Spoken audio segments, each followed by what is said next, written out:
Let's discuss the rights of the sister in Islam. The Quran says in Surah Tawbah, chapter number 9, verse number 71, وَالْمُؤْمِنِينَ وَالْمُؤْمِنَاتِ بَعْضُهُمْ أَوْلِيَاءُ بَعْضٍ, that the believing men and women, they are supporters unto one another. That means they socially support each other. They are like brothers and sisters unless otherwise. And our beloved Prophet Muhammad sallallahu alaihi wasallam, he referred to the woman as shaqat. One of the meaning of the Arabic word shaqat means a sister. The other meaning is one half. And we know the world population is divided approximately into equal halves of male and female. So one half is male, one half is female. And the Prophet referred to the woman as a sister. Just because the social rights in Islam that uplift the woman, what would you say?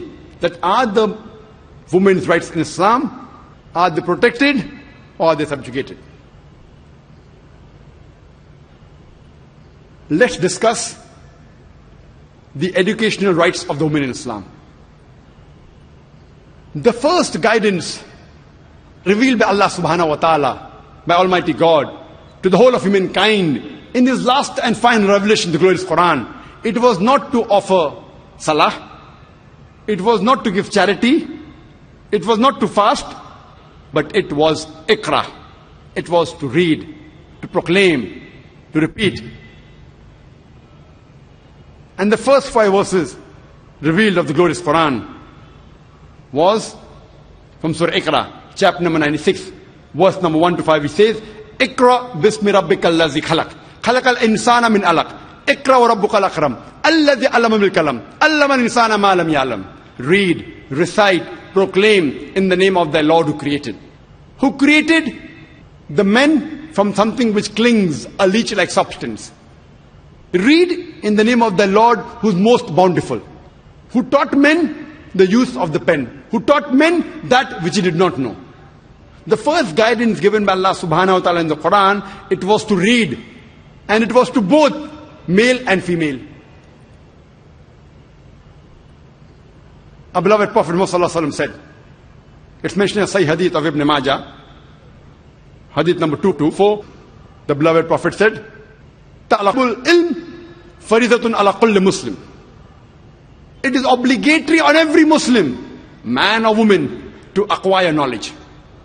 The Prophet specially told the parents to educate the children, especially the daughters. It is the duty of the husband to give education to their wife, especially religious education.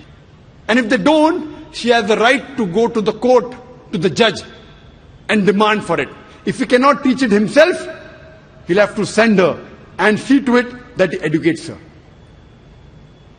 There is a chapter in Sahih Bukhari, when one hadith, the woman, they approach the Prophet and they tell him that you're always surrounded by men. Why don't you give us a special time? And the Prophet agreed, and used to specially dedicate time to educate only the women. He also sent Sahabas to specially educate the women.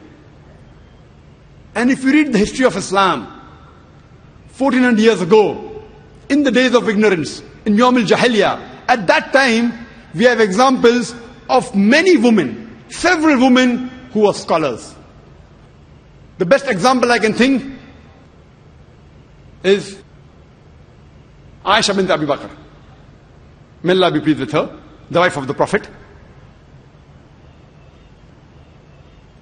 And one of her very famous student, by the name of Arwa, may Allah be pleased with her, she says that I have not come across a scholar greater than Aisha, may Allah be pleased with her, in learning of the Quran, in obligatory duties, in lawful and unlawful things, in literature and poetry, in Arabic history and genealogy.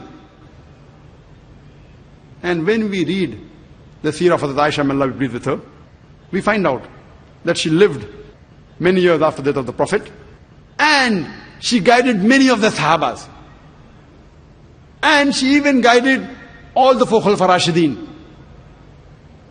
Many a time when foreign delegations came to the Prophet. And when they discussed medicine, etc., Hazrat Aisha, may Allah be pleased with her, her memory was very good. She used to memorize them. She was also an expert in mathematics.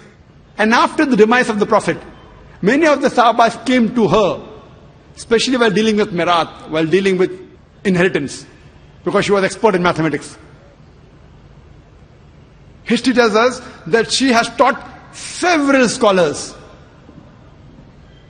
She has taught no less than 88 different scholars. So in short, she was a scholar of the scholars.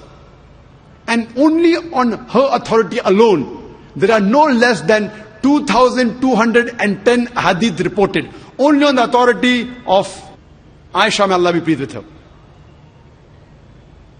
We have the example of Salma, may Allah be pleased with her, who was the wife of the Prophet. And according to Imam al-Nawawi, she was the most intellectual woman amongst the learned women. And according to Ibn Hajar, he calls her as an authority. We have the example of Safiya, may Allah be pleased with her, who was the wife of the Prophet. And Imam al-Nawawi calls her as an intellectual woman. We have the example of Fatima bint Qais, who was one of the Sahabiya of Prophet ﷺ.